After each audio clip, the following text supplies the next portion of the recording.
Welcome back to the Franchise Ain't Dead podcast, and today we are discussing college football 26 and some things I want to see in the coaching dynasty. EA, we have to do away with the static, generic heads and faces that you have on the screen. You've got 500 plus to choose from, but they just don't. There's no customability. You can't change a hairstyle, change your facial hair, change your skin tone. It's just, hey, this is what we give you and this is what you get. Like one of my biggest things, and I don't know if y'all noticed underneath this hoodie, but a lot of coaches tend to start about the mid to late 20s. Most coaches are starting to lose their hair. Let's be real. Most guys are around in their 30s before they become a head coach, really their 30s and 40s. How is it not a single bald head in this? Not one. I'm balding, and most of the time when y'all do see my face, I'm shaved just because I don't feel like growing my hair out. It's too much damn work. I'm too old for this. Also, when it comes to the physique, why does the weight only matter in the middle portion of the area? Let's keep it a bean. The bigger you are, the bigger everything else tends to be. So why does this not match this guy's arms or even his facial features? Allow us to morph what is already preset and go from there. If my numbers are correct, college football is going on its 150th year. Y'all gave us two options for apparel, a polo and a pullover sweater. No hoodie, no suit and tie, no Jim Tressel with the vest and the long sleeve. Come on. Did y'all just say, yo, we got to give them something? Here, just throw them two and maybe we'll put more in later. Like, y'all really didn't think this through. We are 6 months into the cycle as of when I'm putting this out. It's probably 6 months out from the next game coming out. And y'all have not even remotely bothered to update this. Come on. Pipelines. As far as the recruiting radar is concerned, I feel like they made it a little too damn restrictive. I feel like if you recruit players from other states and say they are successful or other areas in the nation, those should start to become level 1, level 2, level 3 type pipelines for you in which you can recruit from, which would make it maybe a little bit more of an advantage for you, even if you're going up against some powerhouses in other areas. Adaptive AI, I honestly could never figure out what it was or how it worked. Is this my AI players? Is it my opponent's AI players? Are they just being psychic and knowing what the hell I'm running? Are they being more aggressive? Does aggressive mean going after the ball more, being more blitz heavy, being more zone heavy, more man heavy? Like, there's no real distinction as to what this means in any capacity. Really, EA did a terrible job of explaining anything, as some of the icons next to the players you've recruited, or even the ones that are on your roster, no idea what any of those symbols mean. I have a couple of gripes when it comes to playbooks and the schemes. They kind of tie into one another, and I'm just going to say it point blank. There's too much shotgun, too much pistol in all of the offenses, and I understand it is 2025 and not 2005, even 1995, where more teams, were running under center, but there is not one playbook in this game other than maybe option. You will have more under center starting points than anything else. I feel like a lot of the I formations were just woefully neglected. I think when I counted a couple months ago, there might have been about 170 different shotgun formations, and some of them really are just slight variations of one another.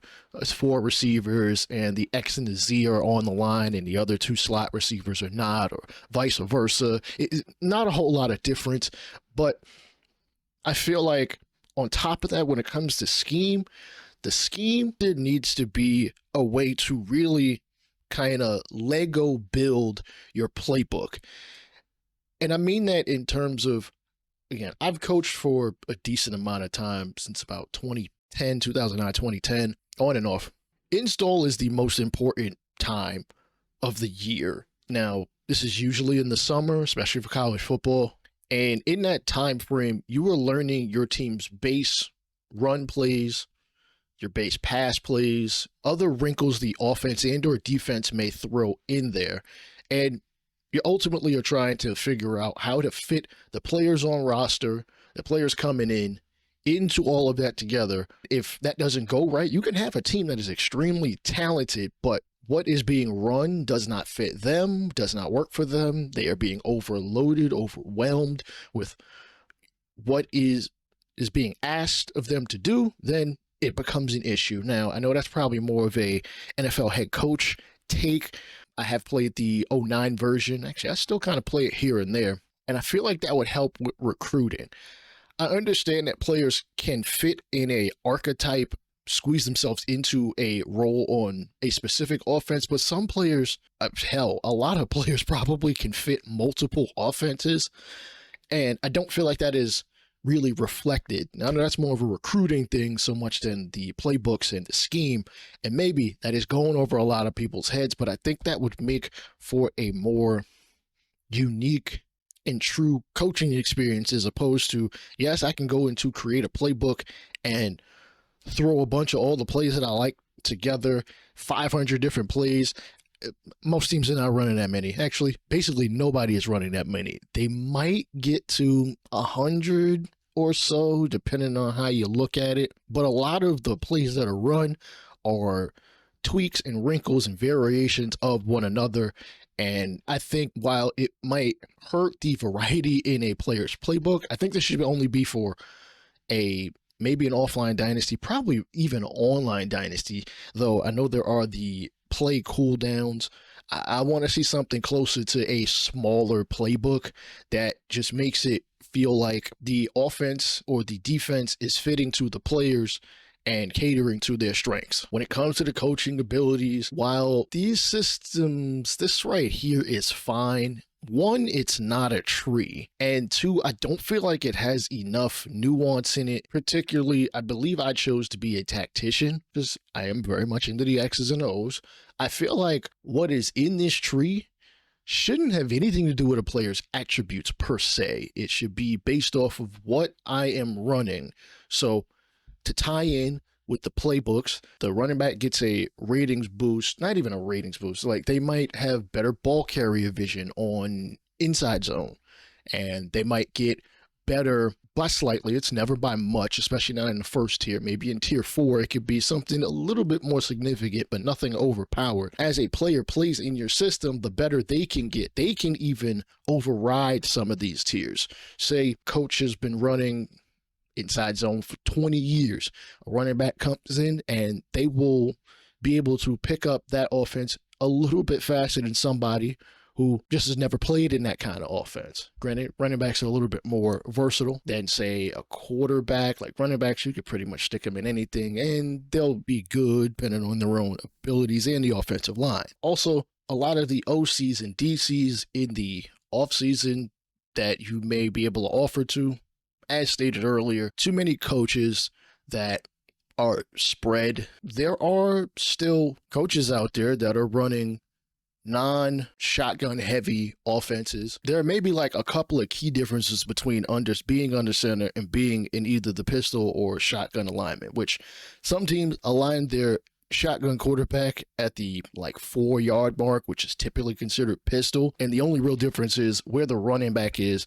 And that's how they distinguish between, oh, this is pistol and this is gun. Gun is usually there on the sidecar right next to the quarterback as opposed to behind them. But if I wanted to run an option offense, non-flex bone, I am never going to find that guy. I actually think I'd have an extremely difficult time finding a offensive coordinator that happens to run option at all. I've watched other content creators and I feel like the game of football is not exactly respected in X's and O's terms. They're just like, we just got to make it modern so people want to play. And it's like, while option might be a bit overpowered, probably because not too many teams run it, you still got to respect it, that there's more to football than just, hey, we're going to be in the shotgun and throw it 510 times a year. It's like, not everybody does that. Also, there needs to be some kind of game planning that needs to be done for this game. There are teams in college football, I don't know what the hell they run. In fact, I've probably forgotten that there were even an FBS team at this point. Maybe my coaches, or even if you guys could just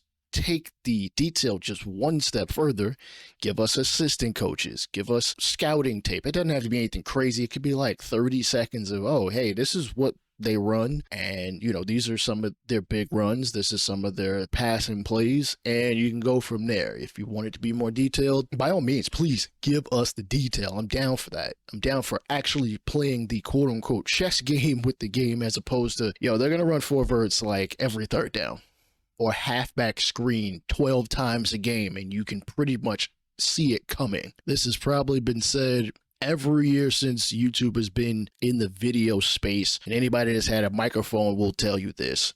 It is well beyond time for us to get away from the nomenclature of outside linebacker, defensive end, and the fact that they don't fit for, it depends on what scheme you're running. If you're running a more nickel scheme, your ends usually are smaller guys that are speed rushers. You can have power rushers. There's nothing wrong with that if that's what you want to run. If I switch from a more nickel defense to, say, more of a 3-4, then unfortunately my undersized defensive end is playing head up on the tackle, and they don't need to be. They are not as effective there, and I don't want to put them in outside linebacker because that might force them to be in coverage, and they just aren't going to be able to fit that. On the offensive end, formation subs. Come on. We should be able to create our own packages. I don't know why y'all got rid of that. That made no sense to do so, but if I want to put a certain set of players in a package and be able to scroll to the right on the play calling screen and make it happen, I should be able to make it happen. That would probably help alleviate some of the issue, and hopefully it would be a non-issue for AI run schools. I'm not banking on it because Madden has never been able to get this right. TJ Watt, Jesse's more of an outside linebacker. He might sometimes be playing his hand in the ground. Now, Watt is not incapable. You really want him more so on the edge of the tackle as opposed to hand in the ground, not having that leverage to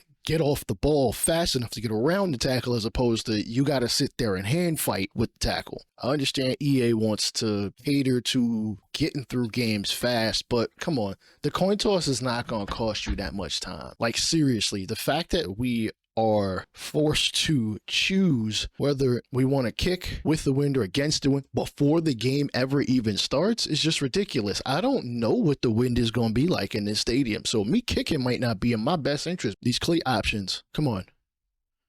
I don't even get a white and red version. I don't get a red and black version. Like, why y'all giving me these bum-ass colors? White is not a primary color for SUNY Cortland. I could tell you that for a fact.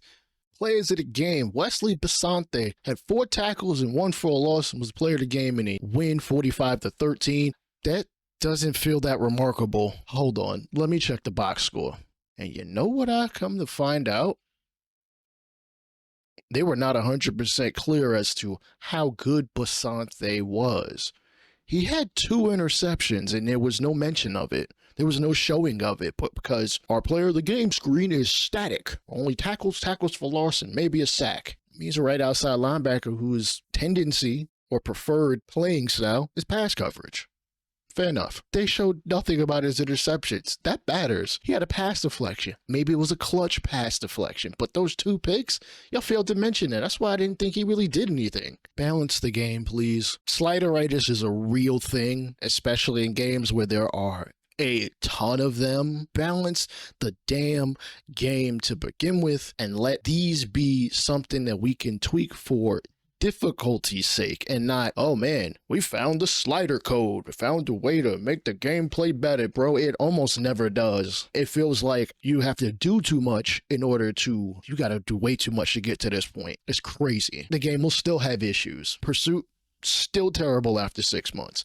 It's terrible on Madden. Guys should not be pursuing a ball carrier by essentially targeting behind them. That doesn't make any sense. Why are you looking to get behind them? For physics sake, that makes no sense. If I saw a player do that, I'm just thinking, oh, he must be scared to tackle this individual. He must not have the confidence in himself to go out there and tackle this individual. So he figures, I got to come up from behind him. Injuries and wear and tear. This is football. People get hurt. I feel like EA was playing it real soft with the amount of long-term injuries in college football 25. And that just doesn't respect the game. wear and tear both felt like it didn't matter, and it might have been a little too damn harsh. A lot of these players have played in high school, so they are accustomed to playing. So a guy shouldn't be losing 30 throw power because they're exhausted. Now, if they're absolutely exhausted, they should be like, yo, I need to get out of the game, at which I would think that auto subs would matter, but auto subs have basically almost never worked in any EA football game. Even going back to the early 2000s, I have never been able to figure out that thing. If you change it from this 0 to 99 scale, which still doesn't make any sense whether it means whether they're going in or coming out of the game, change it to you can see the entire team and you can put in a frequency as to what percentage of plays you want this player to play. Just something to allow the other players on roster to get some burn. We have 85 roster spots, which honestly isn't even enough. It needs to be closer to the 100, and I want to say 115 it is.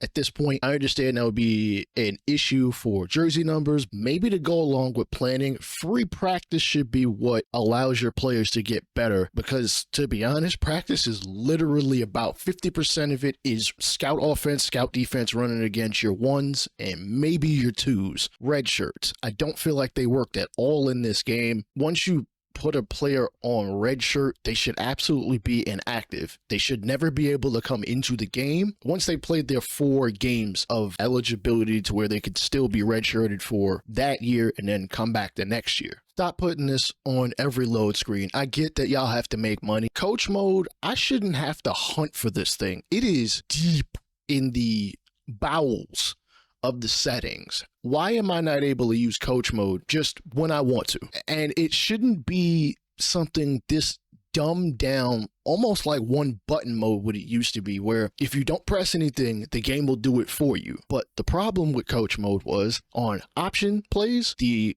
quarterback would never hand it off. Not once.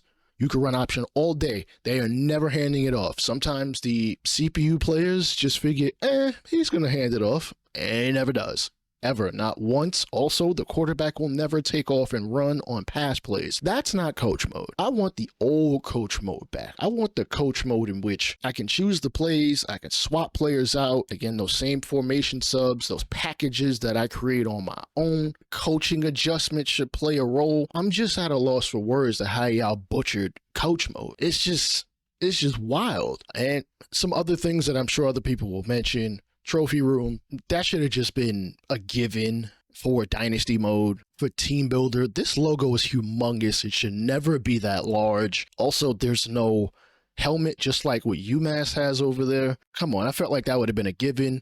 You put the 2 helmets on either side of the date and time. This logo is massive. It is ridiculous. It should probably go without saying, if it took y'all 3 to 4 to 5 years to create this game, y'all should have easily come up with some generic stadiums in which we can put our own assets in. Obviously, we can put things on the sideline and in the end zones, but y'all didn't bother to care about any of the banners or anything else that happened to be in the real stadiums. I just never felt right being in another team stadium. As a matter of fact, I think I have in this Dynasty Cortland playing in UMass's stadium, so it's not like it's even an away game. A couple of things I didn't like about recruiting. I never really felt like I was recruiting a person. I didn't feel like I could convince a player to come to my school with really any of these actions. Hard sell, soft sell. I know that there is a definitive way to do it where you can pretty much get any recruit, and it should never be that easy. I've seen recruiting with my own 2 eyes. Back when I was at Cortland, I was with a coach for like a day, and he went to go recruit a local player. And granted, this was almost 10 years ago, and social media was a thing, but there was a lot more to it. It is negotiating on another level. These school grades, you need to be able to customize them on Team Builder. There should be no question about that.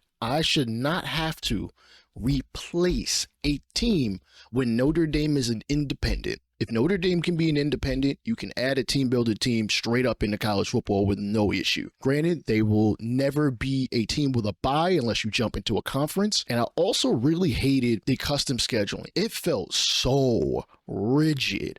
Yes, I understand you've got to have your conference games, but trying to realign all the schools, I felt like I was ready to throw my controller for real. I wanted to do the conferences in a more eco-friendly manner, where teams will play other teams in their region and hopefully be able to change the conference names, but you can't because they're licensed to the game, and EA is like, well, we're going to go with the people that are paying us. And I get that, even though I'm also paying you too. I want to be able to have a unique experience, even if it's not with the assets you've already put in the game. That's something Maximum Football does with no problem, but I get that. They are independent. They are not working with FBS schools or FCS or NJCAA or none of them. He's not working with any real schools. You can just create it how you want it. Scouting has to be way more than just revealing some attribute numbers. I like the ranges, but I also want to see some stats. How often is a player on the field? What percentage of snaps are they on? How often are they targeted? How often are they getting the ball? If they're an offensive lineman, how often are you moving your defender upfield so that you can block on a run play? Or how often are you getting beat off the edge on pass plays? If you happen to be a left tackle in an option offense where you're running it 80-90% of the time, those numbers are going to be skewed like crazy. I need to be able to see that reflected. Also, I absolutely dislike that the abilities, some of them cannot be acquired. What do you mean that the mental abilities cannot be acquired? Are you kidding me? As big as mental health is today, come on, players can get that edge, they can lose that edge. It could be because of the coach, it could be because of how they're playing, it could be because of something outside factor. Like, I want to see that dynamism. I think that's a word. I read enough, you would think I'd know if that's a word or not, but it's a word now. Let me know if you guys have any suggestions down in the comment section. This is Franchise Ain't Dead Podcast, and yeah, we touch on Dynasty too. I'll holler at y'all later. Peace out.